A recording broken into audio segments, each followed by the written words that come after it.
पादपद्मयोरदीप्ता कार्यसिद्धिर्भवेदपि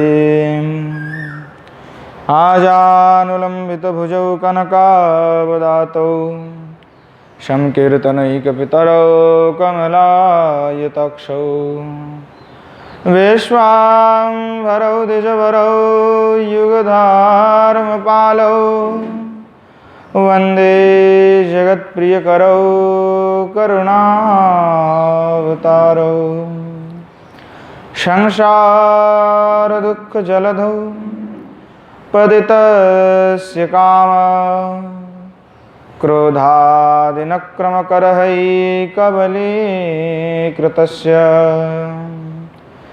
दुर्वासनानिगडितस्य निराश्रयस्य चैतन्यचन्द्रममदेहि पदावलम्बम्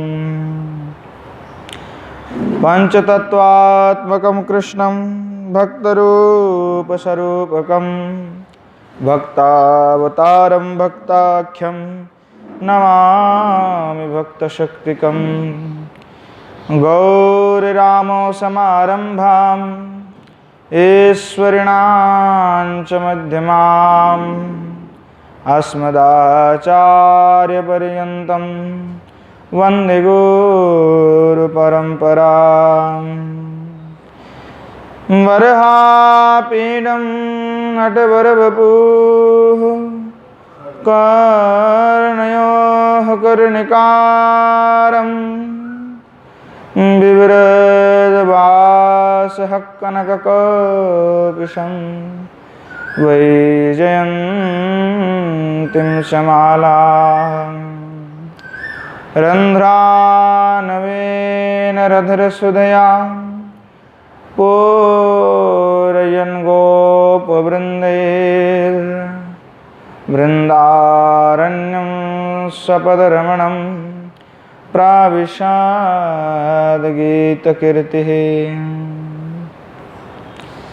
वन्दे विदेहतनया पदपुण्डरीकम् कैशोरसौरभसमाहृतो योगिचित्तं हन्तोऽमृतापमनिशं मुनिहांससेव्यं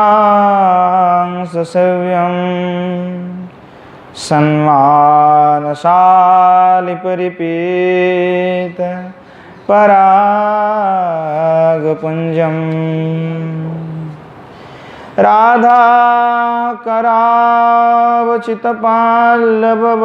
राधाकरावचितपाल्लववाल्लरीके राधापदं कविलसन् मधुरास्थलीके राधा यशोमुखरमत्तखगावलीके राधा विहार विपिने रमतां मनो मे गोविंद वल्लभे राधे प्रार्थये त्वमहं सदा त्वदीयमिति जानातु गोविंद मां त्वया स्वहा श्रीमद्भागवतं नौमि यस्यैकस्य प्रसादत अज्ञतान् विजानाति सर्वगमानपि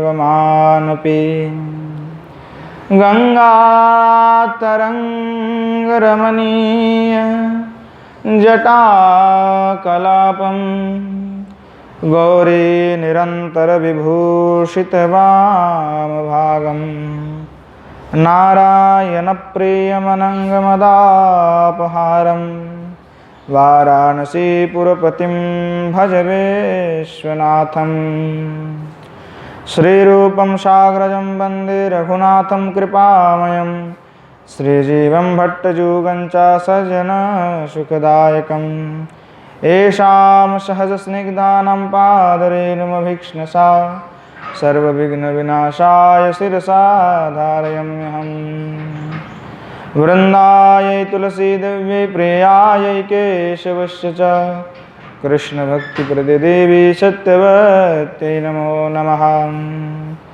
नारायणं नमस्कृत्य नरं चैव नरोत्तमं देवीं सरस्वतीं व्यासं ततो जयमुदीरयेत्। वाञ्छाकल्पतरुभ्यश्च कृपासिन्धुभ्यैव च पतितानं पावनेभ्यो वैष्णवेभ्यो नमो नमः। हरे कृष्ण कृष्ण कृष्ण हरे हरे, हरे राम राम राम हरे हरे। श्रीमन महाप्रभु की जय, श्री युगल सरकार की जय, श्री गिरिंद्र बिहारी भगवान की जय। श्री मन महाप्रभु के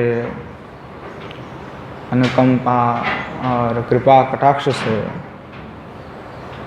हम सभी नित्य सत्संग में श्री राग मार्ग के विषय पर आस्वादन कर रहे हैं।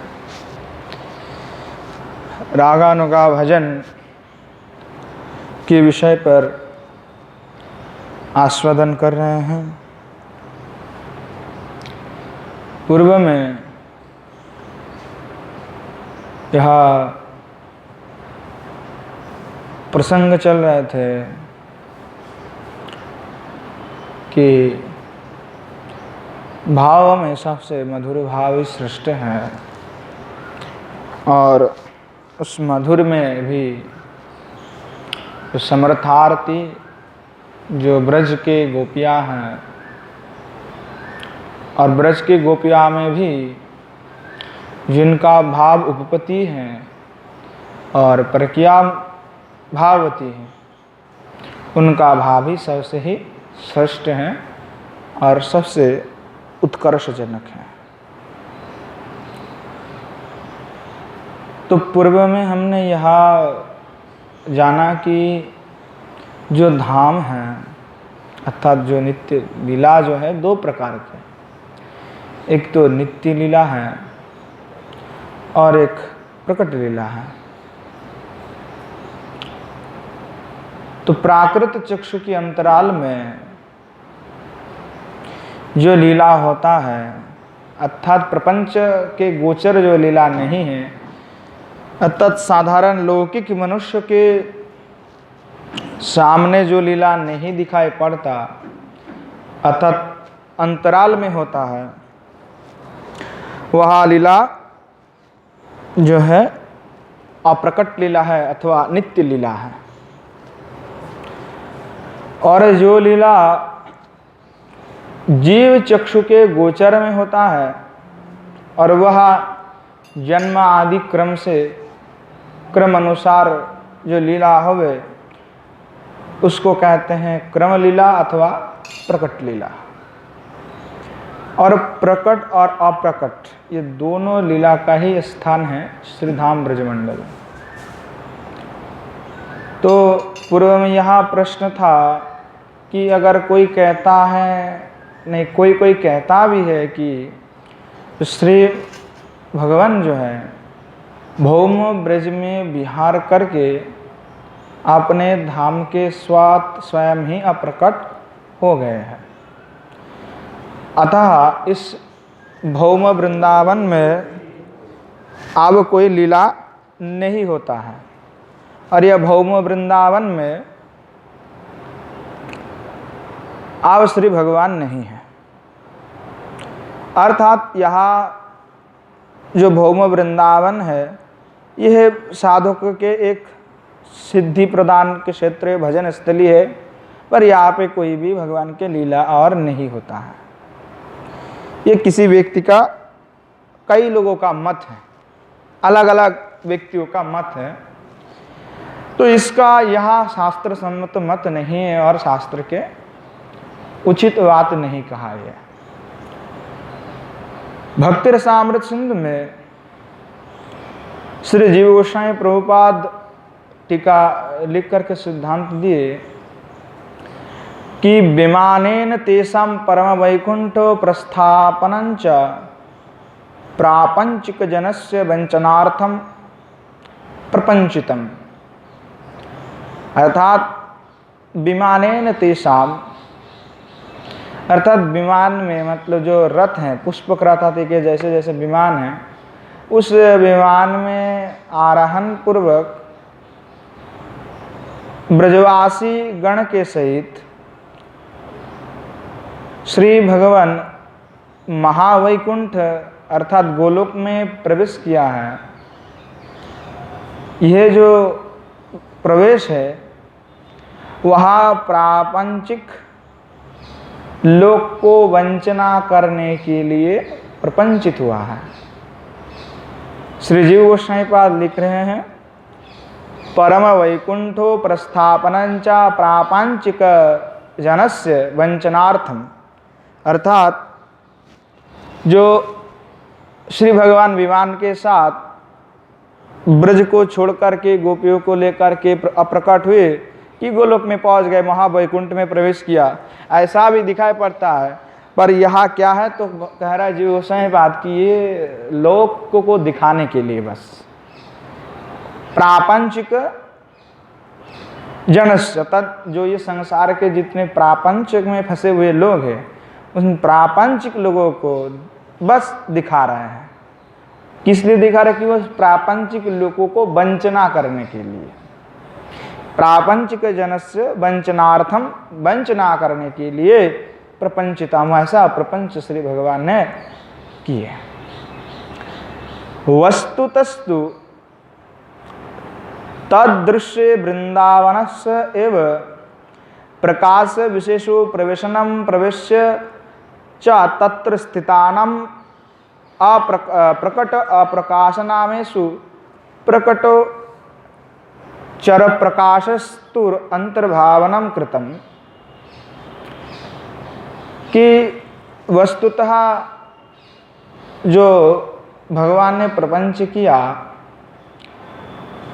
यहाँ जो वृंदावन है वस्तुतः प्रपंच के आगोचर है। क्या है तो क्योंकि यहाँ जो श्री भौम वृंदावन है तो भौम वृंदावन के जो प्रकाश विशेष है, ऐसा है कि भौम वृंदावन का भी ऐसा स्थिति है कि यहाँ पे नित्य लीला होगा पर वहाँ दर्शन सबको नहीं होगा। वो उसका विशेषता है कि लीला भाले यहाँ पे होगा पर वहाँ प्रपंच के अगोचर में होगा। यही नित्य भौम वृंदावन में लीला हो रहा है पर वो हमें नहीं दिखाई पड़ रहा है। इसका तात्पर्य नहीं है कि यहाँ पे लीला नहीं हो रहा है। जैसे कई बार होता है, आप जैसे एक दूर के रास्ते में जाएंगे तो पीछ के जो रास्ता है वहाँ पे देखेंगे दूर से दिखाई पड़ता है कि रास्ते में एकदम धूप होगा तो दिखाई पड़ेगा जल भरे हुए हैं, पर आप जितना आगे जाते जाएंगे वहाँ पे जल नहीं है, जल रहता नहीं है पर दिखाई पड़ता है अरे खूब जल भरे हुए एकदम। साक्षात प्रमाण है, कई बार देख लीजिए थोड़ा सा होगा एकदम साक्षात भ्रम। आपका आंखें ठीक है सब कुछ है फिर भी होगा। अब राधा कुंड जाइए, दोपहर 12 बजे के बाद वो पूरा खाली रास्ता पड़े हुए मार्ट में, आपको दिखाई पड़ेगा जल भरे हुए दूर से। तो व्यक्ति को ये जो इंद्रिय हैं यह अगोचर इंद्रिय से यहाँ ज्ञान लाभ नहीं हो सकता, क्योंकि जब तक इंद्रिय में सिद्धि प्राप्ति ना हो जाता है, जब भगवत दर्शन के जब वह उपयुक्त नहीं हो जाता तब तक भ्रम में रहते हैं व्यक्ति। अर्थात हमारे पास ऐसा ही है संसार, उस जैसे कि वो जल दिखाई पड़ता है पर जल है नहीं, उसी तरह हम सभी देख रहे हैं पर ये कुछ रहने वाले नहीं है, मतलब है नहीं जो हमें दिखाई पड़ रहा है। वस्तुतः उसी प्रकार से कि वहाँ किस प्रकार से है हम सुनते आ रहे हैं पर वो प्रपंच का अगोचर है। आप नहीं समझ सकते क्यों हो रहा है, क्या कारण है। वो नित्य लीला होते जा रहा है परंतु प्रपंच की जो व्यक्ति है, जैसे हमारा चक्षु थोड़ा सा ही भ्रम को देख करके समझ नहीं पा रहा है, हमें जल ही नजर आ रहा है, तो ये थोड़ा प्रपंच हम देख ही नहीं पाते, तो भगवान की जो यहाँ विशेष लीला है वो कैसे हम अपने आंखों से देख लेंगे, कैसे संभव हो जाएगा। क्या संभव है? इसलिए कह रहा लीला जो विशेष है तो प्रपंच की अगचर में वह नित्य लीला भौम वृंदावन में हो रहा है। और भौमो वृंदावन के प्रकाश विशेष में ही श्री भगवान प्रवेश की है। वैकुंठ में वह प्रवेश नहीं हुआ, वह प्रवेश कहाँ हुआ? भौमो वृंदावन के प्रकाश विशेष लीला में ही उनका प्रवेश हुआ है। और जो प्रकट अप्रकट प्रकाश जो है, अप्रकट प्रकाश और प्रकट प्रकाश, यह दोनों ही ऐसे अप्रकट प्रकाश उस प्रकट प्रकाश के ही अंतर्भूत है। अर्थात जो भी अप्रकट लीला हो रहा है, जो प्रपंच के गोचर नहीं है, अर्थात हमारे चक्षु में जो दिखाई नहीं पड़ रहा है, परंतु भगवान और गोपियों की जो लीला है वो तो निरंतर हो रहा है। और इसलिए वहाँ लीला अप्रकट होने पर भी प्रकट के ही अंतर्भूत है, यानी वो प्रकट ही है। भाले हमारे लिए प्रकट नहीं है, वहाँ उनके लिए प्रकट है, क्योंकि जीव सारा देख नहीं सकता, उसका स्थिति ऐसा नहीं कि वो देख लेगा। तो इसलिए प्रकट उनके पास प्रकट है, पर हमारे लिए वो अप्रकट बन गया, हमारे लिए वह अप्रकट है। जैसे किसी का मृत्यु हो जाता है, क्या उसका नाश हो जाता है? नहीं होता है। देह का नाश हो जाता है, हम सोचते व्यक्ति मर गया।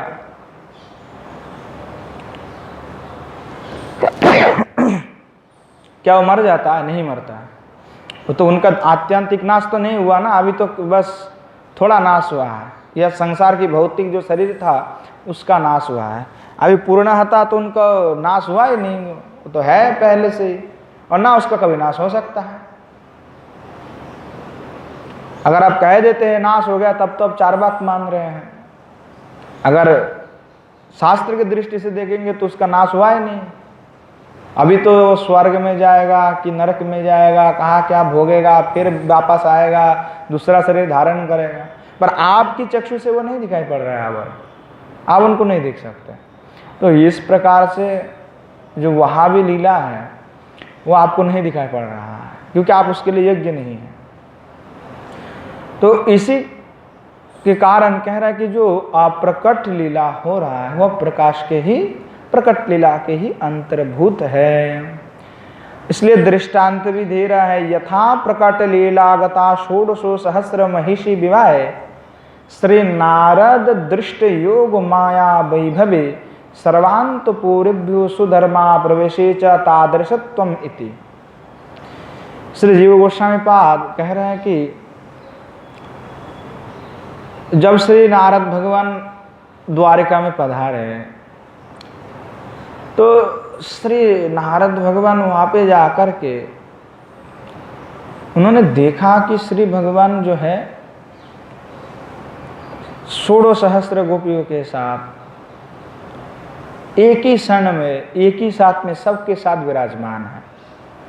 उन्होंने हर कक्ष में जाकर के देखना चालू किया और देखा कि हर कक्ष में श्री भगवान अपने महिषी के साथ विराजमान हैं। तो कहीं इधर कुछ कर रहा है, कहीं उधर कुछ कर रहा है, और केवल महिषी के साथ क्या विराजमान, नाती पोते के साथ भी विराजमान है, बाहर पुत्र के साथ भी वार्तालाप हो रहा है। तो क्या है वहाँ? तो योग माया वैभव सर्वपूर्वभ्य, और जोग माया का वैभव जो है वह सर्वपूर्व में ऐसे विस्तार भगवान ने किया कि सभी के साथ एक ही शरीर में, एक ही क्षण में सभी के साथ विराजमान रहे, अलग अलग अलग अलग शरीर धारण किए। और श्री नारद भगवान जब सबके साथ विहार करते हुए देख करके जब अंतःपुर में प्रवेश किया तो सुधर्मा प्रवेशे च तादृशत्वमिति, तादृशमिति, कि जब अंतःपुर में उन्होंने सुधर्मा नामक जो भगवान के सभा है, तो सुधर्मा नामक सभा में प्रवेश जब किए तो श्री भगवान को देखा कि वो सुधर्मा में श्री भगवान जो है उग्रसेन बैठे हुए सबसे उच्च सिंहासन में, राजा का ही तो सभा है वो, और सभी लोग बैठे हुए, श्री भगवान भी उपस्थित हैं। तो नारद जी चौंक गए कि अभी तो देख रहा था सबके साथ बैठे हुए हैं, अब सुधर्मा में भी बैठे हुए हैं, वह ये कहा नहीं है। तो एक ही स्वरूप में एक ही भगवान जो है सबके साथ विराजमान है।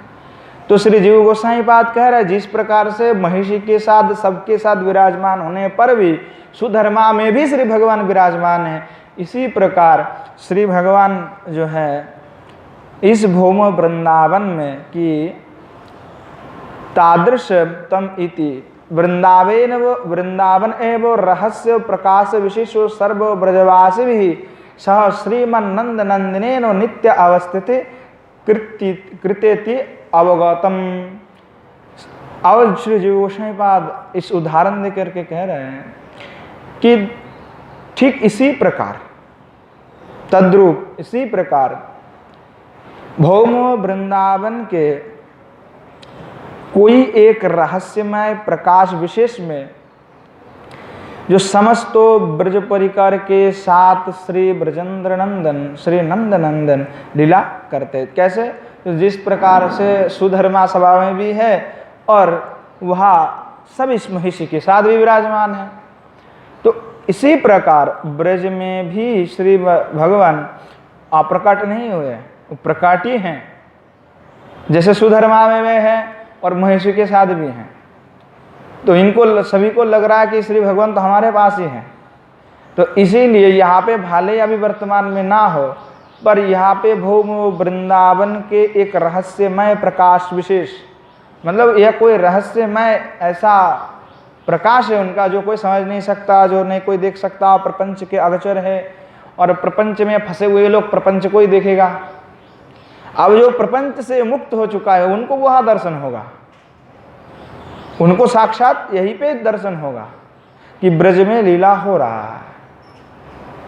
यह रहस्य इसीलिए है क्योंकि आप प्रपंच में हैं, इसीलिए आपको प्रपंच ही नजर आ रहे हैं। तो जो प्रपंच में फंसे हुए हैं प्रपंच ही देखेगा, जो भक्ति में तल्लीन हो चुके हैं उनके लिए तो भक्ति ही सर्वोत्कर्षजनक है। तो प्रपंच से उठ करके आगे जाना है। जब तक व्यक्ति प्रपंच में है फंसे, तब तक वहाँ जो अगोचर लीला है, जो नित्य लीला है, उसका दर्शन संभव ही नहीं है।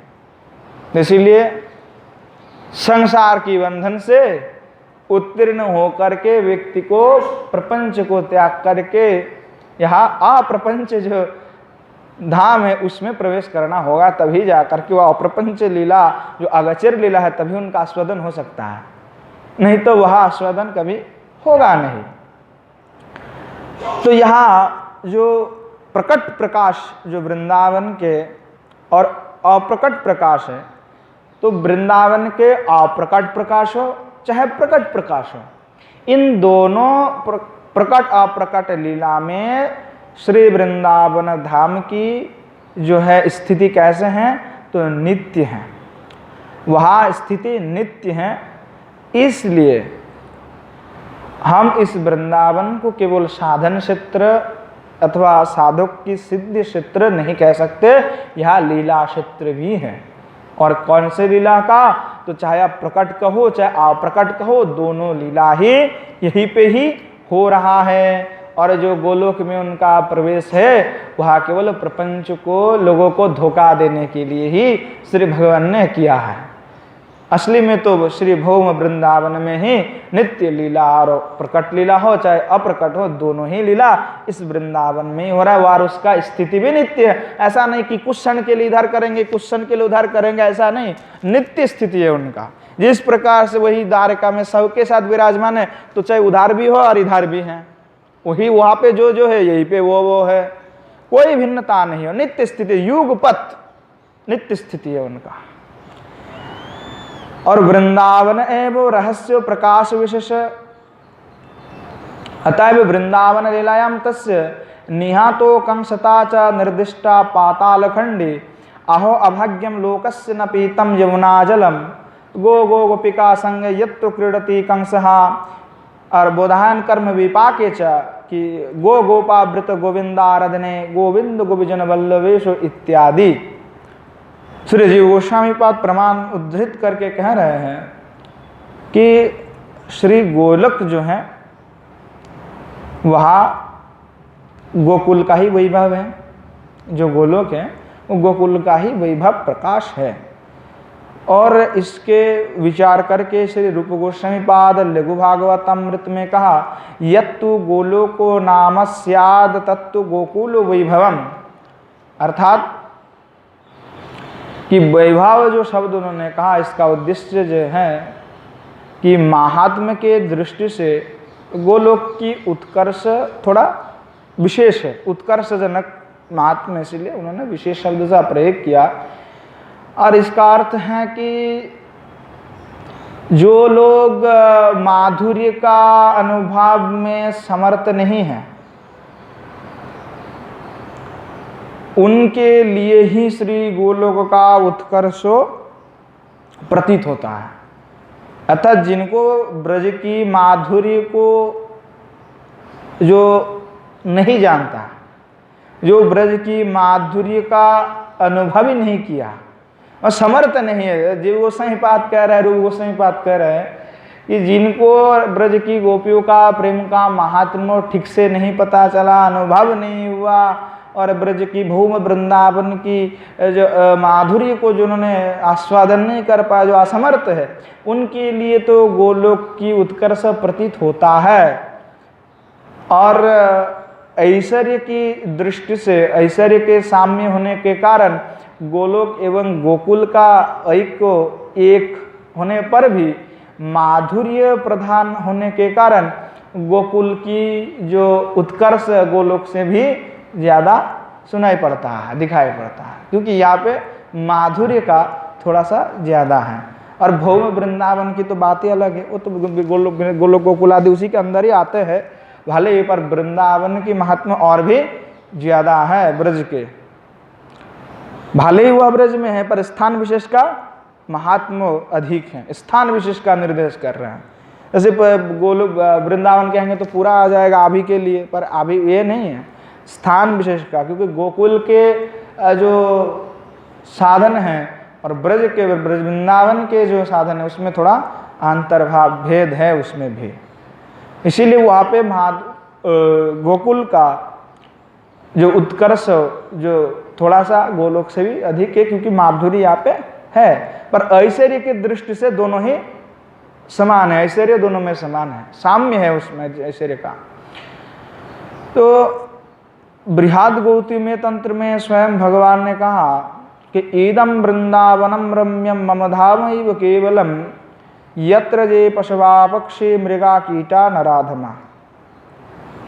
और श्री गोस्वामी पाद उदाहरण भी दे रहे हैं कि वृंदावन लीला में जो श्री भगवान जो है वहाँ नित्य हैं, वहाँ ब्रज छोड़ के कभी गए नहीं, और कंस का हनन करके श्री भगवान दोबारा आ गए। और बोधायन कर्म विपाक में भी बोला जो कि गो गोपी के साथ व्रतो गोविंद जो है जो नित्य विराजमान है, उस गोपीजन वल्लभेश को हम प्रणाम करते हैं। और अहो भाग्यम लोकस्य न पीतम यमुना जलम, अरे भाई क्या कहे, अहम अभाग्य, अहो अभाग्यम, बोले लोगों का इतना दुर्गति है, कौन ऐसा व्यक्ति है जो यमुना की जल को नहीं पीना चाहेगा। जहाँ भगवान कि यमुना तट मापन्न यत्र लीला हरे रबूत, जिस यमुना की तट को आपन्न किए श्री भगवान जो है यहाँ लीला किए, वैसे यमुना जी के जल को कौन नहीं पीना चाहता है। वह जो नहीं पीना चाहता है वह निश्चित ही दुर्भागा है, अभागा है। तो ये स्पष्ट रूप से संकेत दिया कि श्री भगवान जो है अभी भी ब्रज में ही विराजमान है। और उसके लिए हाँ प्रमाण भी दिए कि हरिर लीला विशेषस्व प्रकटस्य अनुसारतः वर्णिता विराहावस्था गोष्ठ वाम प्रभु वामसौ वृंदारण्ये विहरता सदा रासादि विभ्रमयी हरिणा ब्रजदेवीना विरहोस्ति न करहिचित। और पद्म पुराण से भी प्रमाण उल्लेख है कि गो गोपिका संग यत्र क्रीडति कंसहा। तो क्या है कि जो श्री भगवान कृष्ण हैं वह हरेर लीला विशेषस्य प्रकटस्य अनुसारता, कि जो श्री भगवान की जो यह नित्य लीला है वो विशिष्ट लीला है। और विराहावस्था गुष्ठ भाटसी बामसो, और ये जो विराह दशा आदि होता है किस लिए? लीलाओं को रस को बढ़ाने के लिए होता है, लीला का आस्वादन अधिक हो, उसलिए इसका तात्पर्य है। और श्री भगवान नित्य ही ब्रज में ही विराजमाना है, वो कहे गए नहीं है। इसीलिए कह रहे हैं कि ईदम वृंदावनम रम्यम, श्री भगवान खुद कह रहे हैं बृहद गौतम तंत्र में, ईदम वृंदावनम रम्यम मम धामैव केवलम, ईदम जो वृंदावन है यह रम्य है, और मम धामैव केवल, एक केवल मेरा ही धाम है, किसी दूसरे का नहीं है, मेरा ही धाम है।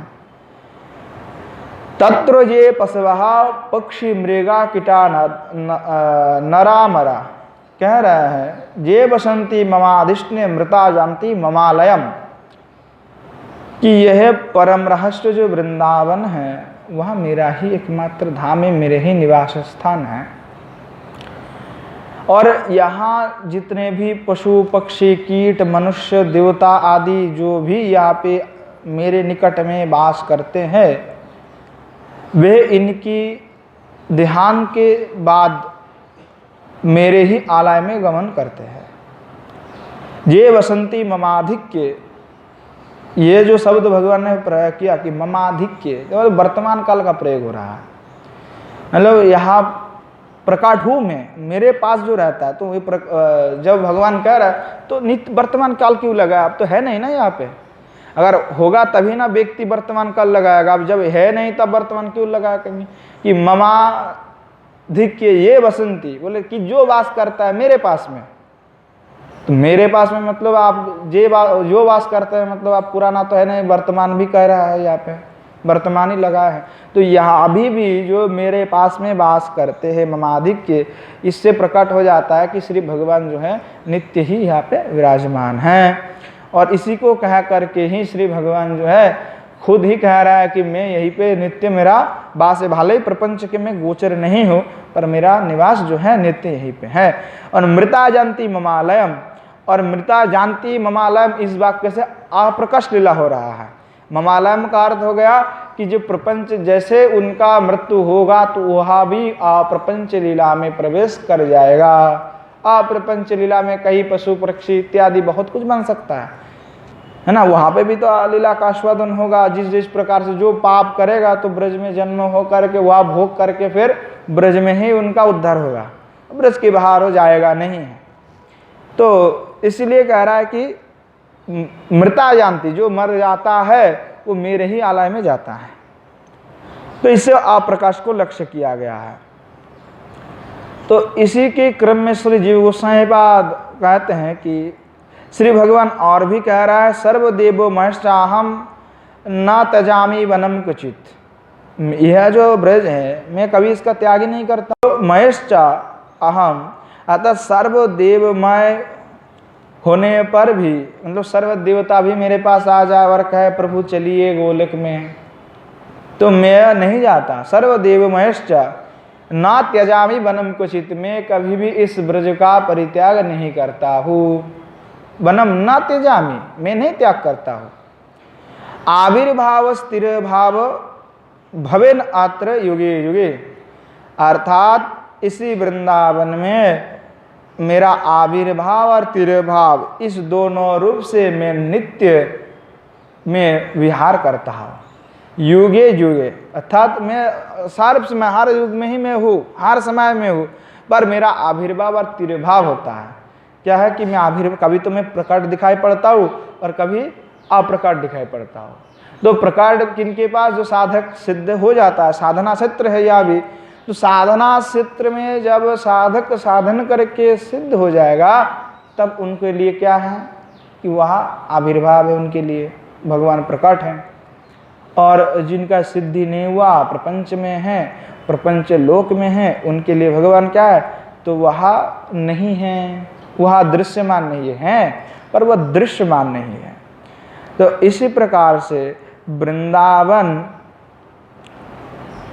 क्या है, कभी कभी श्रीधाम वृंदावन ऐसे परम रहस्यपूर्ण है कि श्रीधाम वृंदावन तो कभी कभी प्रकट हो करके प्रपंच के गोचर में हो करके लीला करते हैं, तत्प्राकृत लोक के नेत्र के सामने विहार करता है। और कभी तो कृपा परवश हो करके हम जैसे जीवों को, अधमों को कृपा करने के लिए कभी कभी तो हैं उनकी मानव नेत्र की सन्मुख में भी कभी कभी वहाँ प्रकट हो जाता है, अथवा किसी किसी की साधक के ऊपर जब कृपा हो जाता है तब उनको भी वहाँ नेत्र गोचर उनको दिखाई पड़ता है वह लीला जो विहार आदि है।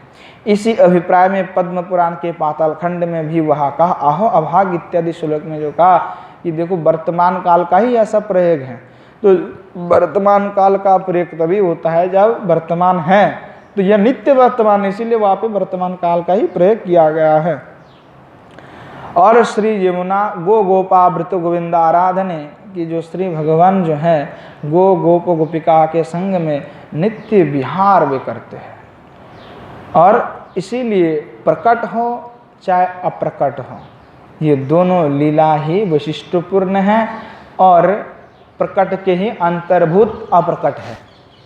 अर्थात प्रकट के ही अंतर्भूत का अर्थ हो गया कि वहाँ हमारे लिए तो दृश्यमान नहीं है, पर गोपियों के लिए वह नित्य है, यानी प्रकट है उनके लिए, पर हमारे लिए नहीं है, क्योंकि वहाँ हमारे नेत्र के गोचर नहीं हो रहा है, इसीलिए हम कह रहे हैं अप्रकट है, पर असली में है प्रकट। तो यह विशेष रूप से श्री भगवान जो है चाहे प्रकट हो या अप्रकट हो, दोनों लीला में ही श्री भगवान ब्रज में ही विराजमान हैं। ऐसा श्री रूप गोस्वामी, श्री जीव गोस्वामी आदि सभी शास्त्र से प्रमाण दे करके आचार्यों ने वह सिद्धांत प्रदान किए हैं। अब यहाँ प्रश्न हो सकता है, तो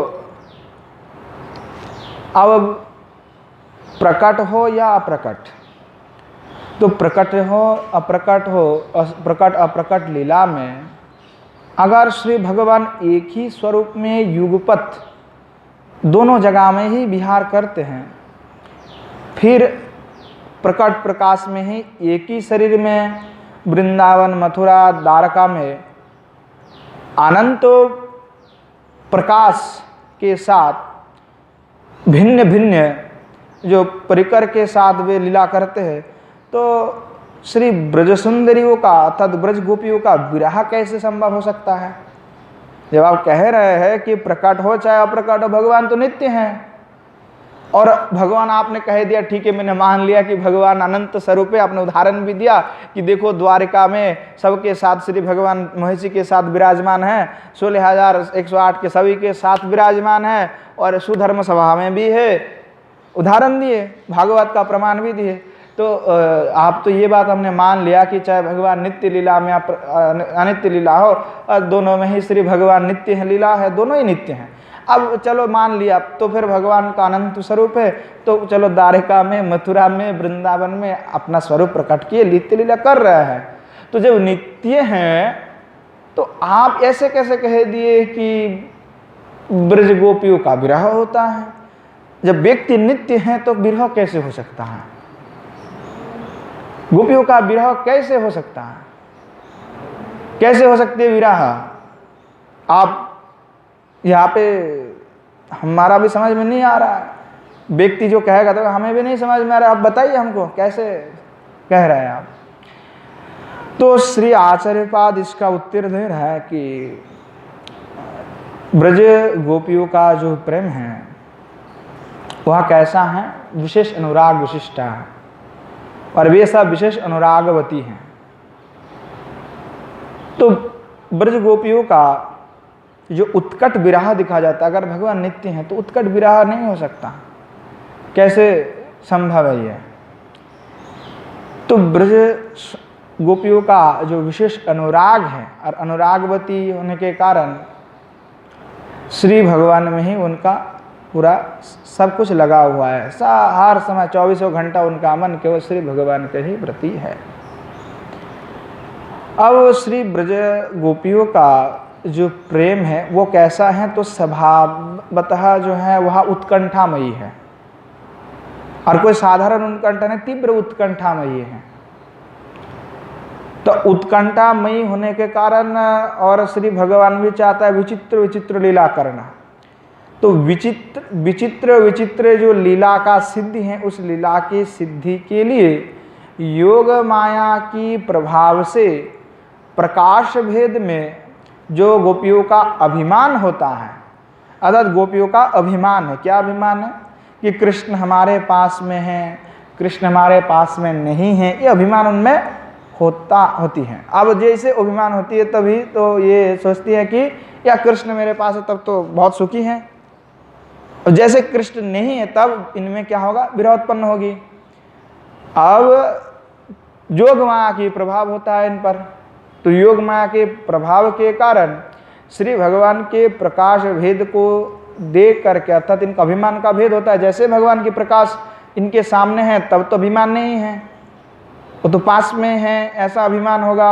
और योग माया भी उस समय वही अभी उनके पास वैभव प्रकाश करेंगे।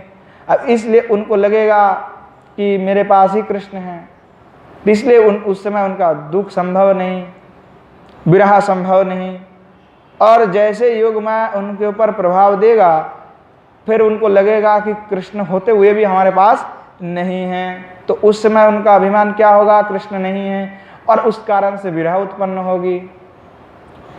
तो यह किस लिए है? कि विचित्र विचित्र लीला के सिद्ध के लिए है, क्योंकि प्रेम का आनंद तभी है जब विरह हो।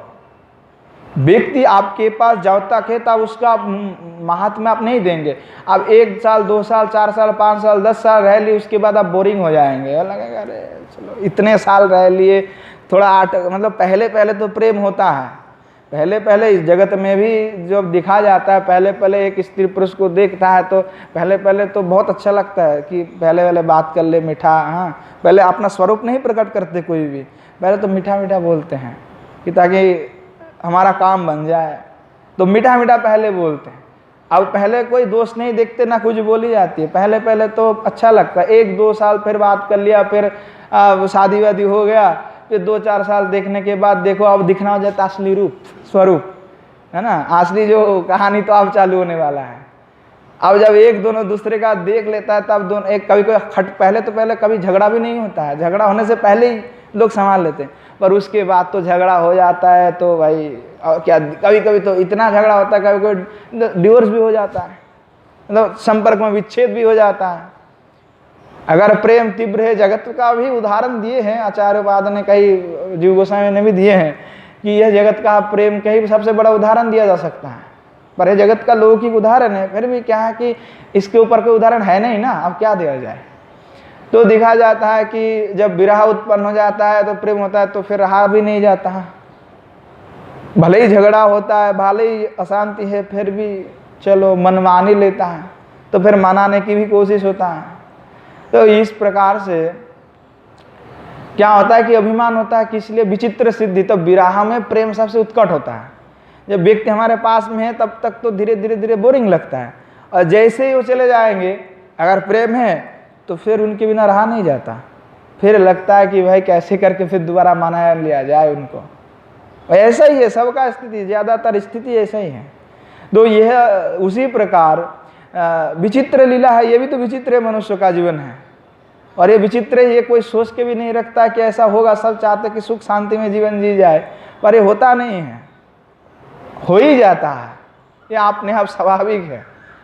तो इसी प्रकार से जो विचित्र विचित्र यह सिद्धि हो जाता है, विचित्र विचित्र लीला जैसे मानव जीवन में होता है, तो वहाँ पे भी गोपियों का, श्री भगवान का विचित्र विचित्र लीला होता है। और उस विचित्र लीला में विचित्र रस भी है, और विचित्र रस का आस्वादन करने के लिए प्रयोजन भी है तभी। और विरह में ही प्रेम ज्यादा होता है, और विरह का प्रेम ही सबसे असली प्रेम है। सामने वाला प्रेम तो दिखावा होता है, जब व्यक्ति नहीं रहता तब प्रेम होना वही असली प्रेम है। अब नहीं है फिर भी हमारा प्रेम है।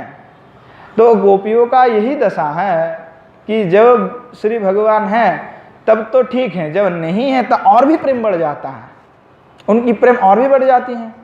तो इसीलिए देखा जाता है कि जो प्रकाश भेद और अभिमान भेद के कारण ये इसी अनुरूप जो है क्रिया वे करती हैं, और इसी प्रकार जो भाव है गोपियों का एक समय जो भाव है, उस भाव के भेद के कारण, अभिमान के भेद के कारण नित्य भगवान की स्थिति होने पर भी उनमें माथुर विरह भी होता है।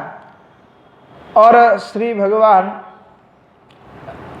जो है वह मथुरा में भी चले जाते, इनको लगता है कि श्री भगवान मथुरा में है, हमारा विरह उत्पन्न हो रहा है। और अज्ञातसार में फिर आनंद की होता है कि फिर गोपिया कहता है हम तो कृष्ण के बिना जी भी नहीं सकती। तो कैसे जी जाती है फिर? तो कह रहे देखिए यहाँ तो यही पे आनंद है कि मथुरा विरह काल में भी श्री भगवान के साथ गोपियों की अज्ञात में ही, मतलब अज्ञात में योग माया के प्रभाव से भूल जाते हैं। अगर अभी कृष्ण का दर्शन कर लिया तो फिर भूल जाएगी वे, उनको लगेगा कि हमने देखा ही नहीं था, क्योंकि योग माया ने सब गायब कर दिया, सब दिमाग से आउट हो गया। तो क्या होता है कि श्री भगवान के साथ संयोग होता है उनका, मथुरा विरह कभी होता ही नहीं है। पर होता किस लिए है? योग माया के प्रभाव से। गोपियों को लगता है कि वो भगवान नहीं है, पर कृष्ण के साथ उनका रोज मिलन होती है। अब जैसे मिलन तो होगा ही, अब कृष्ण के साथ, श्री भगवान के साथ उनके अज्ञात सार में ही संयोग सुख हो जाता है। इस अनुभव के कारण उनकी जो विराहा है, उस विराहा के कारण भी विराहा संताप, जो महाविराह दशा है उनकी, महा तीव्र उत्कट वेदना, उनमें भी इनकी प्राण रक्षा हो जाती है। ये मर नहीं जाती, इनकी प्राण की रक्षा फिर भी हो जाती है, अर्थात वो अपने का जीवन का रक्षा कर लेती हैं। वही गोपियाँ रोज ही साजती है, धसती है कि श्री भगवान से मिलेंगे, और मिलती भी है, पर याद नहीं रहती। क्यों याद नहीं रहती? क्योंकि वहाँ पे योग माया का प्रभाव से वो सब कुछ विस्मृत कर दिया जाता है। इसीलिए श्री भगवान कह रहा है कि चाहे प्रकट हो, चाहे जीव गोसाई पाद आदि सभी ने कहा कि इसीलिए देखो कि प्रकट प्रकाश में भी श्री कृष्ण के साथ, श्री भगवान के साथ इनका संयोग होता है। अर्थात जब श्री भगवान ब्रज में नहीं है तथा प्रकट है भी ब्रज में, परंतु प्रकट है क्योंकि नित्य लीला तत्प्रकट के अंदर ही तो अंतर्भूत या अप्रकट।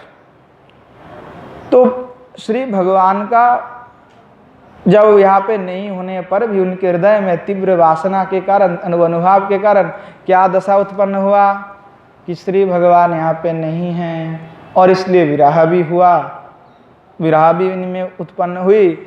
और इनका जीवन रक्षा किस लिए हो गया?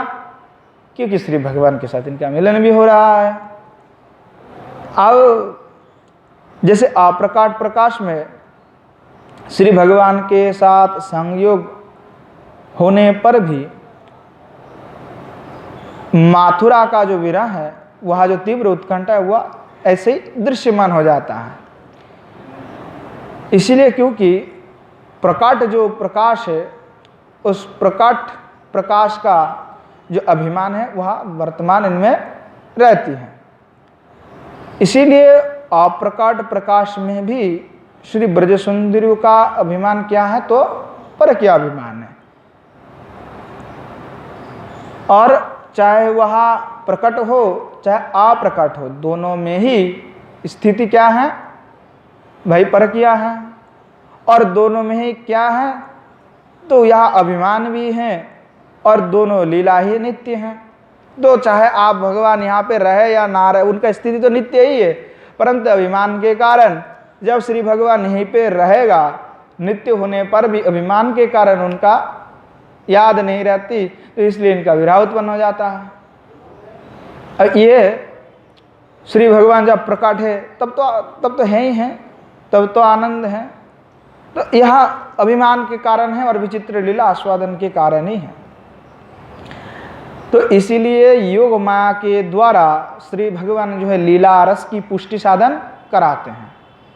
लीला का पुष्टि, रस का पुष्टि तो करना ही है, और लीला पुष्टि रस को सिद्ध करने के लिए योग माया के प्रभाव से ऐसा भगवान करते हैं।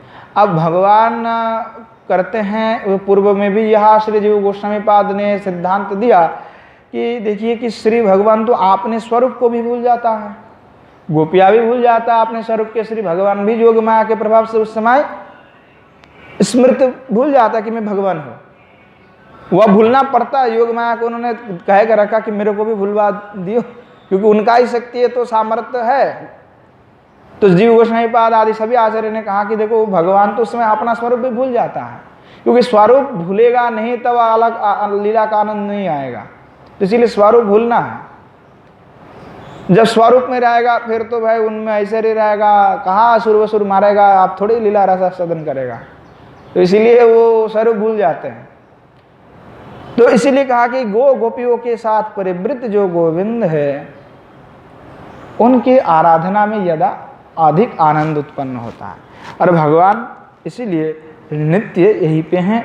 और गोपियों का जो विरह है वहाँ महाविरह है कि जब श्री भगवान को देख रहा है गोपियाँ यहाँ पे नहीं हैं, तो इतने उनकी संताप की वर्णना की है आचार्यपाद ने कि ब्रज में उनकी ऐसे रोने से मानो यमुना में नदी जो है कभी तो भर जाता है, उनकी जो आंसू हैं उनसे यमुना जी का पानी इतना ये हो जाता है, और यमुना जी में मानो कोई महासमुद्र हो गई, यमुना महासमुद्र हो गई। अब देख कभी कभी क्या होता है कि उनकी जो विरह हो संताप होता है, उस विरह संताप से यमुना के एकदम सूख जाती है, ये भी है। तो कहते कि गोपियों ने अपने हृदय की संताप को धारण क्यों किए, क्यों धारण करने की तात्पर्य क्या है? बोले अगर गोपी कह रही कि अगर हम अपने विरह को बाहर निकाल देते हैं तो यह वृंदावन ही भस्म हो जाएगा, क्योंकि हमारे जो संताप है, हमारे हृदय में जो अग्नि है, विरह अग्नि, उस अग्नि का इतना तीव्र प्रकाश है कि यह वृंदावन को भस्म होने में सेकंड भर नहीं लगेगा, वृंदावन भस्म हो जाएगा। और वृंदावन भस्म हो गया तो उसके साथ सभी चीज जो भगवान कृष्ण यहाँ पे जहाँ जहाँ लीला की वो सब नष्ट हो जाएगा, उससे हमारा और भी विरह ज़्यादा अधिक बढ़ जाएगी। इसलिए हम अपने हृदय में उस विरह नल को हमने शांत करा के रखे हुए, धारण किए हुए, कैसे जैसे लाभा होता है, सुप्त लाभा, सुप्त यानी वह पूरा लुप्त नहीं हुआ, अभी भी उसके अंदर लाभा है, आग्नेयगिरी जिसको कहते हैं। तो आग्नेयगिरी में 3 प्रकार के आग्नेयगिरी होता है, एक तो लुप्त होता है, एक सुप्त होता है तो कभी भी जग सकता है, और एक तो जगता जगता हुआ है जो अभी भी जल रहा है निरंतर, और एक सुप्त है कि कभी अभी बंद हो गया है पर पता नहीं भविष्य में जग सकता है। तो गोपियों का दशा भी ऐसा है, उनमें विरह उन्होंने अपने अंदर कर लिया, अब पता नहीं कब बस्ट हो जाए। तो गोपियाँ कह रहे कि हम इसलिए अपना विरहों को हृदय में धारण किए ताकि यह वृंदावन ही न सूख जाए, वृंदावन ही ना जल भस्म हो जाए। अब भस्म हो जाएगा तो हम किस लिए जिएंगे, किस लिए जिएंगे? तो लीला स्थान को देख करके भी हम यहाँ पे आस्वादन करें। अब गोपियों की ऐसे ही दशा, और गो माता गाभियों का भी ऐसे ही, गो माता यहाँ पे आकर के कुछ घास वगैरह खाने पता, ऐसे ही देखते रहते कि कृष्ण जो जब जा रहे थे श्री भगवान, तो सभी जो गो माता है वो देखते रह गए कि कृष्ण चले जा रहे हैं, और ऐसे ही वो देखते रहते कि कृष्ण आ रहा है कि नहीं आ रहा है। तो इस प्रकार से ब्रज की जो विरह दशा है वह उत्कट है, महासंतापजन्य है। तो यहाँ मथुरा जो मथुरा में जब श्री भगवान गमन करते वह जो विरह होता है, श्री भगवान के साथ नित्य संग होने पर भी विरह है, क्योंकि वह वो अभिमान है उनके पास। और लीला का यही तो विचित्रता है, होने पर भी वह उनको लगता है, और उसमें श्री भगवान का भी आस्वादन होता है। और जब है यहाँ पे तब तो कोई बात ही नहीं, तब तो यहाँ पे नित्य आनंद है। इसी प्रकार श्री गोपीजन वल्लभ जो श्री भगवान हैं वह गो गोपियों के साथ परिवृत होकर के नित्य ही वृंदावन में विहार करते हैं। इसीलिए श्री उज्ज्वल निधि में कहा गया कि श्री भगवान जो है रास आदि विभ्रम के द्वारा तद नित्य ही रास होता है। अब नित्य रास है तो नित्य स्थिति है, तभी तो नित्य रास होगा। तो नित्य स्थिति कहाँ है? श्री ब्रज में ही है, अनित्य भी ब्रज में स्थित होकर के नित्य लीला कर रहे हैं गो गोपी के साथ समवृत होकर के। और उस वहाँ इसीलिए ब्रज गोपियों का जो भाव है वो हमेशा ही नित्य ही पर किया है, चाहे वो प्रकट हो अप्रकट हो। तो इसलिए चाहे प्रपंच लीला हो और अप्रपंच लीला हो, भगवान दोनों में ही नित्य हैं। अजीव गोस्वामीपाद ने इसलिए कहा कि जो शास्त्र आदि में लिखा गया कि जो श्री भगवान जो विमान के साथ सभी ब्रज गोपियों को लेकर के गोलोक में गमन किए, वो किस लिए किए दिखाए? वो जगत को प्रपंच करने के लिए दिखाए हैं। वहाँ जगत को प्रपंच करने के लिए दिखाया, और प्रापंचिक लोगों को दिखाने के लिए। इसीलिए श्री जीव गोसाई पाद कहा विमानेन तेषां परम वैकुंठो प्रस्थापनंच प्रापंचिक जनस्य वंचनार्थमेव प्रपंचितम, कि वह तो लोगों को वंचना करने के लिए श्री भगवान ने एक ऐसा लीला दिखा दिया कि मैं तो यहाँ पे रहता नहीं, मैं तो चला गया, पर असली में नित्य स्थिति तो यहाँ श्री ब्रज में ही है। तो इसीलिए जो गोपियों का भाव है वह भाव ही सर्वश्रेष्ठ हैं, और उनकी अनुगत होकर के ही साधक को साधना करना चाहिए।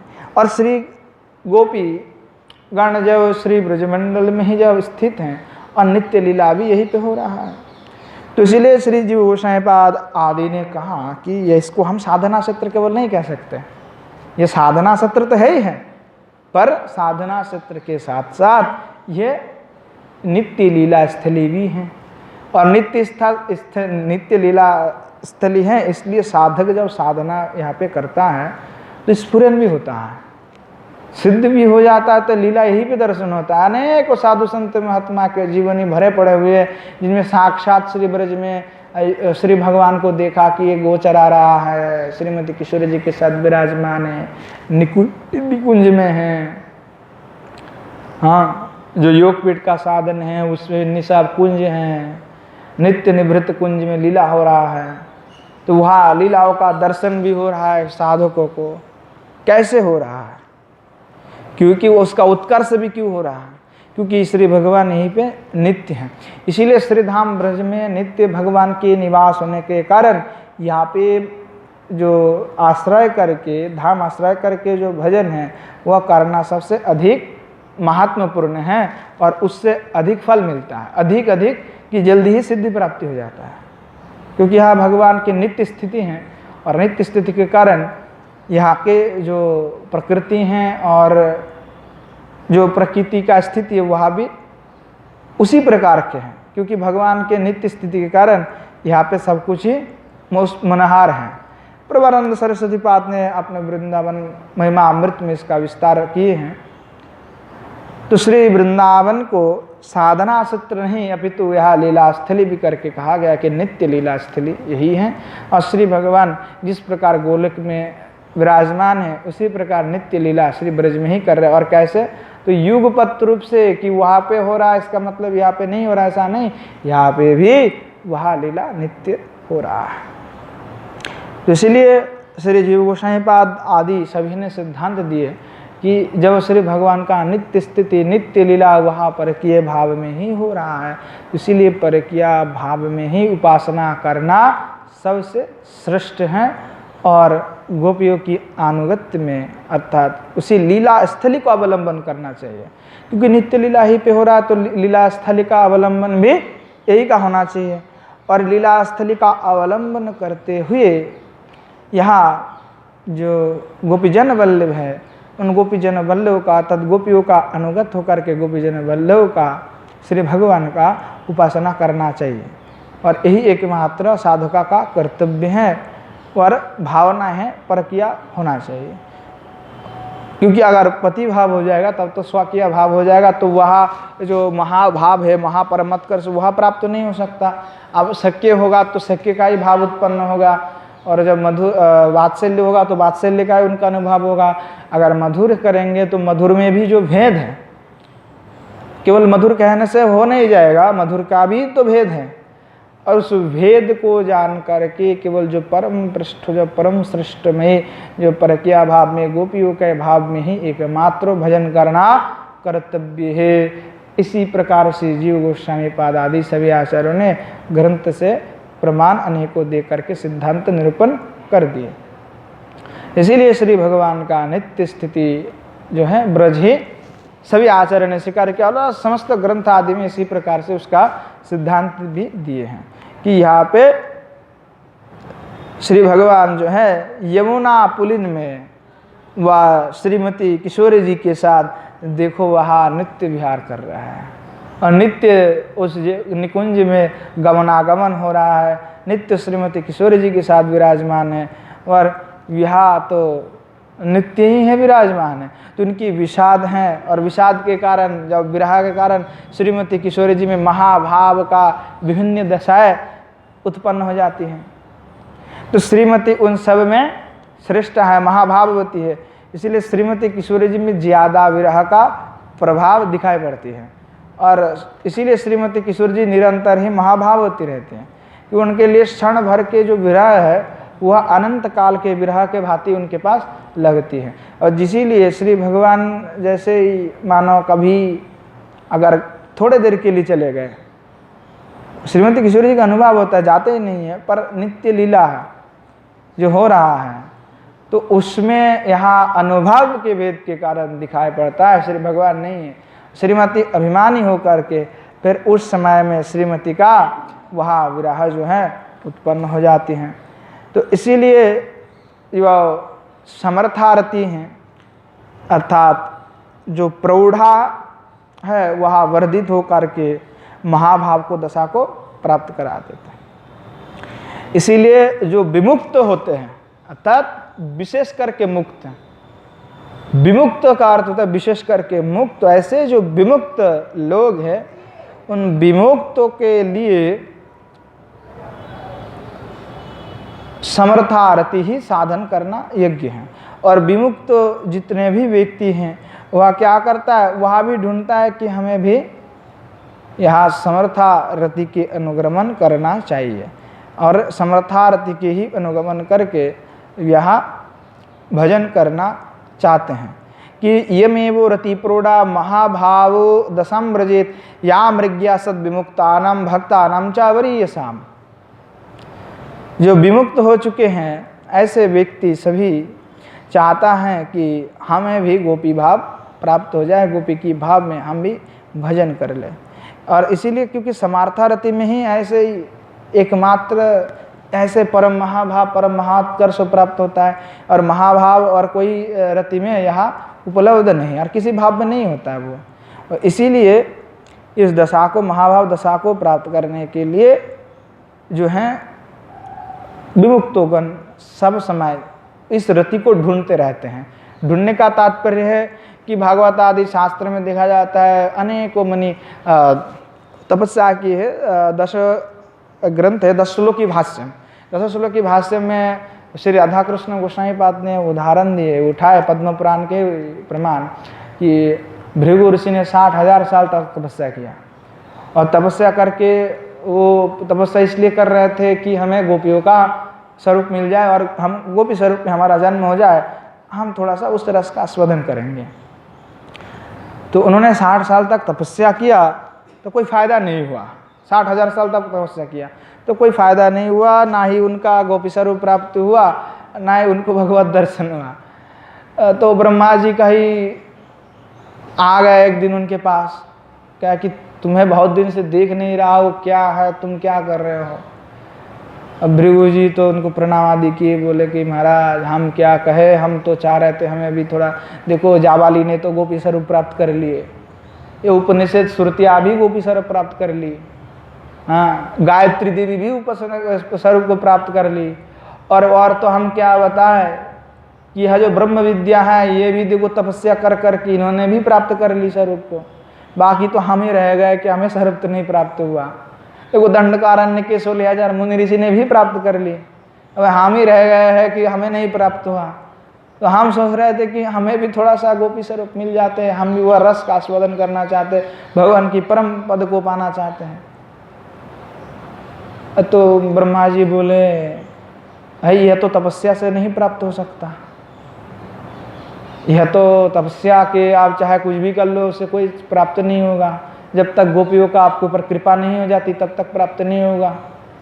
क्योंकि यह भगवान स्वयं प्रकट होकर के कहा, जब मुनि ऋषियों ने भी मांगा तब भी उन्होंने वही बात कही, और जब श्रुति ने भी उनके पास निवेदन किया कि हम भी गोपी स्वरूप को प्राप्त करना चाहते हैं, तो श्री भगवान कहा कि देखिए गोपी स्वरूप प्राप्त करने की स्वरूप मैं नहीं दे सकता, मेरे वास की बात नहीं है, वहाँ तो गोपियों की अनुगत में रह करके भजन करने पर ही प्राप्त होगा। वहाँ उनकी कृपा के बिना तो वह संभव ही नहीं है। अगर उनकी कृपा हो गया मानो तो फिर आपका तो काम हो गया। तो इसलिए भृगु ने जब तब ब्रह्मा जी ने कहा भृगु को, देखिए अगर आपको स्वरूप प्राप्त करना है तो आप जाइए गोपी की शरण लीजिए और इन समस्त गोपियों का चरण वंदना करिए, इनसे निवेदन करिए, इनसे प्रार्थना करिए कि आपको वहाँ परम पद लाभ हो जावे, नहीं तो वहाँ परम पद जो है कभी लाभ नहीं हो सकता। इसीलिए कह रहा है कि देखो कि विमुक्त गण अर्थात मुनि ऋषि आदि विमुक्त गण वो क्या करते हैं कि उस महाभाव को दशा को प्राप्त करने के लिए ढूंढते रहते, परंतु सद विमुक्तानम भक्तानम चावरीयसाम, केवल विमुक्त होने पर वहाँ परम पद प्राप्त नहीं हो सकता। भक्त को ही एकमात्र वहाँ परम पद लभ्य है। इसलिए विमुक्त लोग चाहते हैं परंतु फिर भी उनको नहीं मिलता। अब चाहते भले ही आप चाहते हो तो उससे आपको क्या फायदा हो जाएगा, नहीं मिलेगा आपको। ऐसे गोपी शरब तो कोई मूलिका खेत थोड़े हैं आपने उठा के ले आया।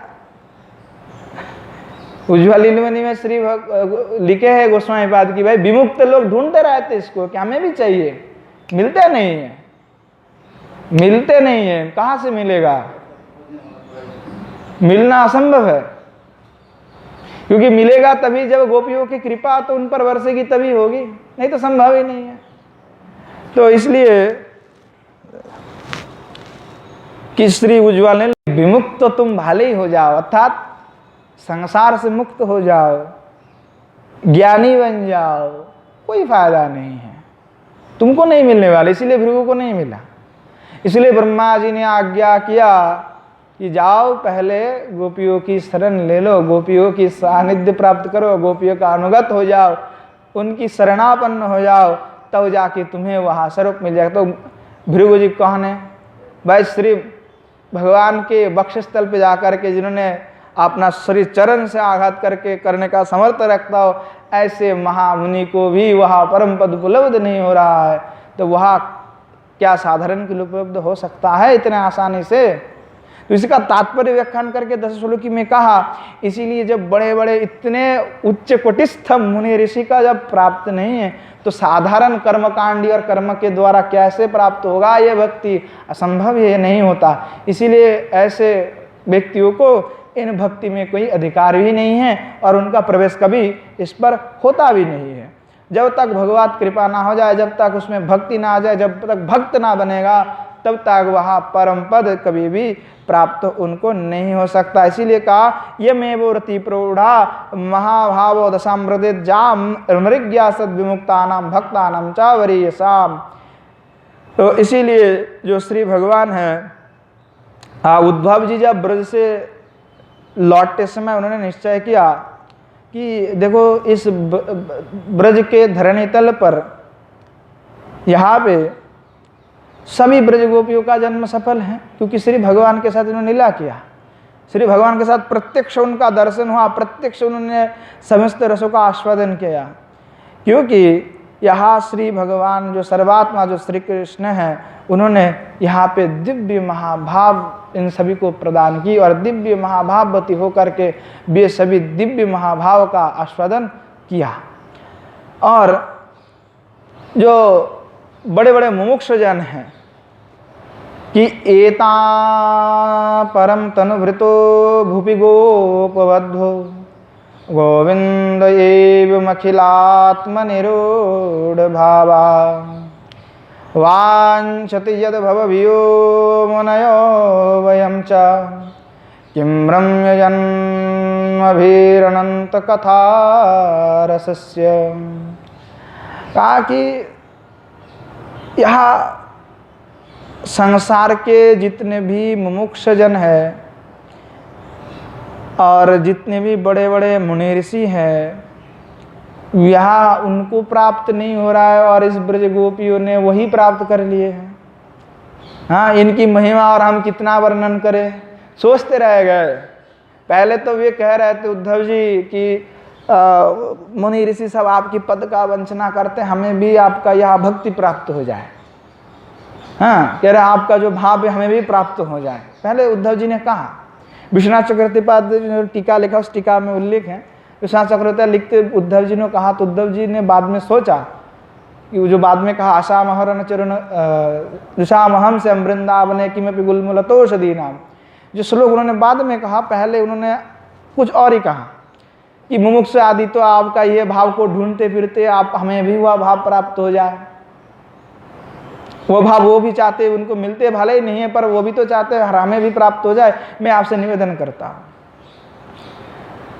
तो उद्धव जी बाद में सोचता है कि मैंने बहुत बड़ा गलती कर दिया, कि मैं ब्रज की गोपियों की भाव की प्रार्थना कर रहा हूँ, जिसके लिए मुनि ऋषि बड़े बड़े संत बड़े बड़े तपस्वी सब बैठे हुए कि हमें भी थोड़ा सा किंचित एक बार मिल जाए। तो इसीलिए कहा एताम परम तनुभृतो भुवि गोपबद्धो गोविंद एवं खिलात्मनि रूढ़ भावा, कि इस ब्रज गोपियों का तो जन्म ही सफल हो चुका है, जहाँ की सर्व आत्मा जो श्री कृष्ण उन पर इनके दिव्य महाभाव इनका है, और श्री भगवान को यह अपने हृदय से पूर्णतः प्रेम करती हैं। और इस अवस्था संसार के जो मुमुक्ष जन के लिए भी नहीं है, मुनि ऋषि में भी यह भाव नहीं है, बड़े बड़े मुनि मुक्त पुरुष इनको के लिए भी नहीं है, बोले हम के लिए, हम जैसे भक्तों के लिए भी यह वांछनीय है, परंतु हमें उसका प्राप्ति नहीं हो सकता। हम वांछनीय हैं, हम वांछना करते कि हमें वह प्राप्त हो जाए। वांछति यद भवभ्यो मुनयो वयम च, कि मुनयो वयम, वयम माने हम जैसे, और वयम मुनय आदि ऋषि सब के लिए वांछनीय तो है, परंतु किम ब्रह्म जन्म भी अनंत कथा रसस्य, कि भाई हमें कहा नहीं मिलता नहीं है, हमें कैसे मिलेगा। तो गो ब्रज के जो उद्धव जी कह रहा है कि हमने तो बड़ा गलती कर दी, तो उद्धव जी ने फिर क्षमा मांग करके यह श्लोक का जो उन्होंने बाद में कहा आसाम चरण रेणु शाम से आम, श्री विश्वनाथ चक्रवर्ती कहते हैं कि उद्धव जी को बाद में जब समझ में आया तो उद्धव जी ने क्षमा मांगते हुए गोपियों से प्रार्थना की कि हे गोपी, मैंने बहुत बड़ा गलती कर दिया कि मैंने आपसे प्रार्थना कर रहे थे कि मुनि आदि का जो भाव प्राप्त नहीं हो सकता, मैंने मांग लिया कि आपकी भाव मुझ में आ जाए, पर ये मेरा गलत था, क्योंकि वह भाव धारण करने का योग्य मैं नहीं हूँ। वह भाव साधारण के लिए नहीं है। जब विमुक्त को नहीं प्राप्त हो सकता, हम जैसे भक्त को नहीं प्राप्त हो सकता, तो क्या कहें हम। इसीलिए एक ही हम प्रार्थना करते हैं कि इस ब्रज के जो, जहाँ पे इस ब्रज में भी गुलमलता रूप से भी हमारा जन्म हो जाए, तो ब्रज में जन्म होना ही सफलता है। क्योंकि यहाँ पे श्री भगवान वही पूर्व श्लोक में कहा कि यह इदम वृंदावनम रम्यम, यह वृंदावन रम्य है और यहाँ मेरे ही धाम में, यहाँ पे जितने भी कीट पशु पक्षी तृण गुलमलता रहता है, वो सब क्या है, मेरा ही सानिध्य ममाधिक्य निवासति, मेरे निकट ही वह निवास करते हैं। तो इसलिए श्री उद्धव जी कहने लगे कि मैं आपसे यही प्रार्थना करता हूँ, आप लोग जिस मार्ग से आना जाना करती है उसी मार्ग के किसी मुझे कोई छोटे छोटे तृण बना दीजिए, ताकि आप लोगों की जो चरण रेणु है वह मेरे मस्तक के ऊपर पड़े और उससे मैं कृतार्थ हो जाऊँ। वह प्रार्थना इसलिए की क्योंकि वह अधिकारी नहीं है और वह प्राप्त तो किसी को हो नहीं रहा है, तो मैं क्या इससे बड़ा मैं कुछ कर नहीं कह सकता, क्योंकि मुझे लगता है कि मैं इसी का ही अधिकारी हूँ और भाव तो मैं प्राप्ति करना मैं दूर से नमन करता, वह मेरे धारण करने की योग्य नहीं है। तो महाप्रभु ने भी यही कहा, उसी श्लोक में विश्वनाथ चक्रवर्ती पाद ने महाप्रभु का उन्होंने उक्ति को उन्होंने उल्लेख किया कि महाप्रभु ने कहा कि ब्रजे रोई भाव तुम्हें लोईते नारीबा, दूरे रोही नोति स्तुति प्रणति जानाईबा। महाप्रभु का वाक्य। महाप्रभु ने गोस्वामी को जब उन्होंने उपदेश दिया तो कहा कि देखो ब्रज की भाव जो है, ब्रजरे ओई भाव तुम्हें लोईते नारीबा, इसका तात्पर्य कि ब्रज की जो भाव है वो तुम नहीं ले सकते, इसलिए दूरे रोही, दूर में रह करके नति स्तुति प्रणति जाना ही बा, दूर में रह करके नमन करना, प्रणाम करना, स्तुति करके आना, परंतु वह भाव धारण करने के लिए कभी नहीं बोलना कि मुझे भी वह भाव प्राप्त हो जाए और मैं आप उस रस में रसिक हो जाओ, क्योंकि वहाँ कोई साधारण लोगों के लिए नहीं प्राप्त हो सकता। कई लोग कहेंगे अरे चलो हाँ तो रस ही रस है, आ जाओ प्राप्त हो जाएगा, ऐसे थोड़े है भाई। मुनि ऋषि नहीं प्राप्त कर रहा है, विमुक्त नहीं हो रहा है, विमुक्त को नहीं प्राप्त हो रहा है, और आप विषयी लोग हैं तो कैसे प्राप्त हो जाएगा विषय को? जब तक विषय में मन है कैसे प्राप्त हो सकता है? विमुक्त को नहीं प्राप्त हो सकता और विषय को प्राप्त हो जाएगा? ये तो धोखा देने वाली बात है ना, तो लोगों को धोखा देने वाली बात है। लोगों को रंजन के लिए बात कहा जाता है, आइए हो जाएगा, ऐसा नहीं होता। जब उद्धव जी जैसे महात्मा कह रहा है कि भाई नहीं होता, भागवत जब कह रहा है नहीं होता, तो कहाँ से हो जाएगा विषय को? जब विषय में जब तक मन लगा हुआ है तब तक कहाँ भक्ति प्राप्त हो जाएगा, कहाँ आपको ये भाव प्राप्त हो जाएगा, कहाँ आपको रस मिलेगा? ये रस जो मिल रहा है वह लौकिक है, आत्मिक नहीं है, परमार्थिक रस प्राप्त नहीं हो रहा है। लोगों को थोड़ा सा जब कर रहा है, देख रहा है, इसको देख करके जो ये इंद्रियजन्य सुख मिल रहा है, पर वह सुख इंद्रियजन्य नहीं है, और इंद्रिय के अगचर सुख है, वह दिव्य सुख है। वह सुख हृदय में स्वयं प्रादुर्भूत होता है, ना कि इंद्रिय से प्राप्त होता है, क्योंकि वह इंद्रिय के गोचर ही नहीं है। इंद्रिय का क्या काम है वहाँ पे? वह सुख तो वह सुख कैसे प्राप्त होता है? वह तो आनंद दर्शन करके, उनकी देख करके, उनके आस्वादन से आस्वादन हो जाता है। तो विषय में जब तक मन है तब तक तो कोई प्रकार से वह प्राप्त नहीं हो सकता। जहाँ भृगु जैसे तपस्वी जो श्री भगवान के वक्षस्थल पे जा करके अपना पदाघात कर सकता है, वैसे ऋषि को भी वह प्राप्त नहीं हो सकता, तो क्या साधारण मनुष्य और साधारण व्यक्तियों को वह प्राप्त हो जाएगा? कितने कठिन बात है। इसलिए साधन जो है वो साधन तभी संभव है जब आप विषय से आपने को छुड़ा लेते हैं। विषय से जब तक नहीं छूटता मन, तब तक वह साधन संभव नहीं, तब तक वह भक्ति पूर्ण नहीं, और वह तब तक वह प्रेम भी प्राप्ति संभव नहीं है। इसीलिए श्री भगवान में जो यह समर्था रहती है, वह जो प्रेम है वो प्रेम तभी धारण करेगा जब तक आपके पास विषय का झोली है, तब तक प्रेम का झोली प्रेम भरेगा नहीं, क्योंकि आपने अपने झोली में विषय ही भर के रखे हुए, तो आपके पास जगह है ही नहीं, स्टॉक तो नहीं है। विषय ने आपने पूर्ण कर लिया, तो विषय को आप खाली करेंगे अपने झोले से, तभी प्रेम आएगा, नहीं तो संभव नहीं है। शास्त्र आदि में स्पष्ट करके इसका वर्णन किया है कि जिस प्रकार से या मोक्ष को प्राप्त नहीं है, तो बोले कृष्ण लीला कथा का रस नहीं मिला तो अनेकों कल्प से हम ब्रह्मा भी बन जाए तो उससे कोई फायदा नहीं है। हाँ, इंद्रियजन्य जो भी सुख है, ब्रह्मा पद के साथ तुलना किया कि ब्रह्म जन्म भीर अनंत कथा रसस्य। अगर श्री कृष्ण लीला कथा का आस्वादन नहीं हम कर पा रहे हैं, वहां श्रीमती किशोरी जी की चरणार वृंद में हमारा रति उत्पन्न नहीं हो रहा है, विषय से हम कृष्ण लीला कथा सुनने का तात्पर्य अर्थ क्या है कि इधर से सुना इधर से निकाल दिया, इधर से सुना इधर से निकाल दिया, क्या फायदा? ऐसे कथा तो पूरा जिंदगी भर सुन करके कोई फायदा ना है। सुनना है तो इधर कान बंद करके सुनो कि इधर से जाए तो इधर अंदर जाए, इधर ना निकल जाए, और निकल गया तो बस खत्म। बार बार सुनते रहो, क्या फायदा? हमने बार बार कहा कि संसार को त्यागना है, संसार के विषय को छोड़ना है, आपने सुना हाँ ठीक है छोड़ना है, करेंगे, अभी समय बहुत है, अभी तो हमारे पास बहुत टाइम है। भाई टाइम आपके पास है नहीं, भक्ति के लिए समय नहीं, अनेक विषय में हम जड़ित हैं। चाहे भक्त की बात ही हो रहा है, अब अभक्त बात की तो छोड़ो, अभक्त की बात कहना ही नहीं चाहिए, वो क्या करेगा, तो विषय में पड़े है। हम तो आधा अधूरा है, बीच वाले हैं, ना हम इधर के हैं ना हम इधर के, हम बीच में फंसे हुए लोग हैं।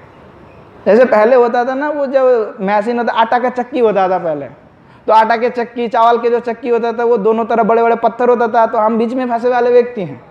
हम तो उसी में पीसते जा रहे हैं, ना हम उधर के रहे ना हम इधर के रहे, हमारा गति कुछ हो नहीं रहा है, क्योंकि हम ना उसको छोड़ते ना इसको छोड़ते।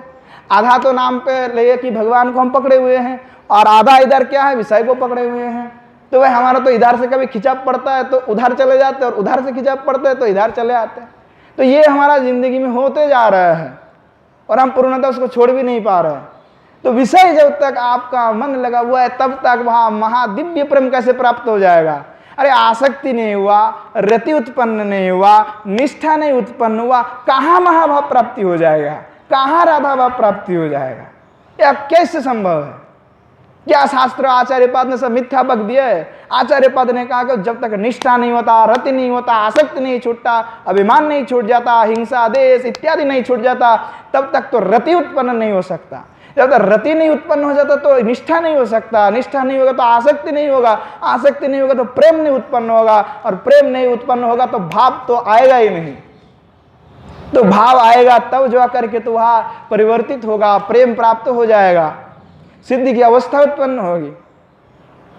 अत परंतु हमारा हो नहीं रहा है, क्योंकि हम इसी में लगे हुए हैं। तो उद्धव जी की इस वाक्य से तो एकदम साफ दिखाई पड़ता है, बड़े बड़े मुनि ऋषि विमुक्त हो चुके हैं, उनको नहीं प्राप्त हो रहा है। तो इसलिए कह रहा है कि भाई अगर हमें ब्रह्म पद भी मिल जाता है, एक बार नहीं बोले अनेकों बार, अगर हमको ब्रह्म का पद भी मिल जाता है, हमें ब्रह्म बनने की सौभाग्य मिल जाता है, उससे भी हमारा कोई फायदा नहीं, जब कृष्ण लीला कथा रस का हमका आस्वादन ही नहीं हो रहा है। और आस्वादन का रस मिलने का तात्पर्य क्या है कि कृष्ण कथा सुन करके उस महाभाव, उस रस को हमने प्राप्त नहीं कर पाए, तो हमारा ब्रह्म को पद को प्राप्त करके भी हमारा कोई फायदा नहीं है। तो रस प्राप्ति का तात्पर्य क्या है कि कृष्ण कथा आपने सुना, और वह जो रस है, कौन सा रस है? मधुर रस है, वात्सल्य रस है, कि सख्य रस है, कौन सा रस है? कि दास्य रस है। चार रस मुख्य हैं। तो दास्य चाहते हैं कि वात्सल्य चाहते हैं, कि सख्य चाहते हैं, कि मधुर रस चाहते हैं? तो उद्धव जी क्या कह रहा है कि रस का प्राप्ति होना चाहिए। तो वात्सल्य का रस चाहे हो, चाहे सख्य का हो, आप चाहे मधुर का हो, किसी एक तो रस प्राप्त हो जाए। पर उद्धव जी यहाँ पे कोई और रस की बात नहीं कर रहा है। उद्धव जी कौन से रस की बात किए? मधुर रस की। और कौन से मधुर की? जो गोपी व व्रज की गोपियां हैं, जो केवल उपपत्ति भाव से सेवा करती है, परकिया भाव से सेवा करती है, उनकी बात कही है। उन रस का प्राप्ति जब तक नहीं हो जाता तो ब्रह्म पद भी हमारे पास फीका है, उससे कोई काम नहीं। अनेक बार हो जाए, एक बार नहीं अनेक बार हो जाए, तब भी हमें कोई काम नहीं है, उससे हमें कुछ नहीं आता जाता। तो इसलिए जो कृष्ण रति है, जो रति जब तक दृढ़ नहीं हो जाता तब तक प्रेम वर्धित नहीं होता। जब तक प्रेम वर्धित नहीं होता तो स्नेह, मान, प्रणय, राग, अनुराग, भाव, ये सब कभी नहीं होगा। इसलिए साधक को, जो भक्त है, उनको बार बार यही जीवन में प्रयास होना चाहिए कि हमारा इस विषय से, बंधन से में हम मुक्त हो जाए, विषय को छोड़ दे एकदम, और विषय को त्याग करके एकदम निष्ठा रति दृढ़ रूप से श्री भगवान में ही अपना सब कुछ समर्पित कर दे। श्री गोविंद के चरण में सब कुछ समर्पित कर दे।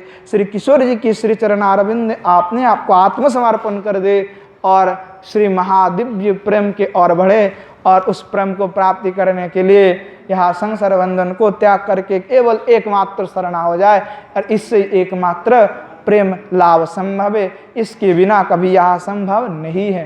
तो इसीलिए बार बार इसको जान करके, इसको मान करके, इस साधन को करके साधना पड़ेगा। जब तक नहीं साधेंगे तब तक असंभव है। तो साध करके, उसको जान करके, उस प्रकार के साधन के द्वारा अपने आप को तैयार करके वह लीला रस का आस्वादन हो सकता है, तभी सिद्धि प्राप्त हो सकता है। तभी श्री गोविंद का चाहे प्रकट हो अप्रकट हो, उस लीला का साक्षात दर्शन होगा। उसके बिना वह दर्शन संभव ही नहीं है। तो यहाँ ब्रज के जो भाव गोपियों का, उस भाव का श्री आचार्योपाद ने व्यक्त किया, और जो वृंदावन धाम वहाँ नित्य स्थिति है, वहाँ उन्होंने स्थापन किया। जो वृंदावन धाम है वहाँ प्रकट और प्रकट लीला में यहाँ नित्य लीला होता है, तो उसमें कोई भी विशेष अंतर नहीं है। वहाँ नित्य स्थिति तो श्री भगवान का ब्रज में ही है। तो यहाँ हमारा जो परकिया और स्वकिया का पहले ही विचार हो गए थे, और अभी जो रागात्मिका भक्ति का, जो कामरूपा भक्ति है गोपियों का, उसके विषय में हम आगे आस्वादन करेंगे। आज समय हो गया, तो आज यहीं पे कथा का विश्राम लेते हैं। जय जय श्री राधे श्याम निताय गौर हरि बोल। श्रीमन महाप्रभु की जय। श्रीमन महाप्रभु के समस्त पार्षद वृंद की जय। श्री नवद्वीप धाम की जय। श्री युगल सरकार की जय। श्री गिरीन्द्र बिहारी भगवान की जय। श्री गिरिराज गोवर्धन की जय। श्री यमुना मैया की जय। श्री भागवत निवास की जय। श्री पंडित बाबा की जय। श्री कृपा सिंधुदास बाजी महाराज की जय।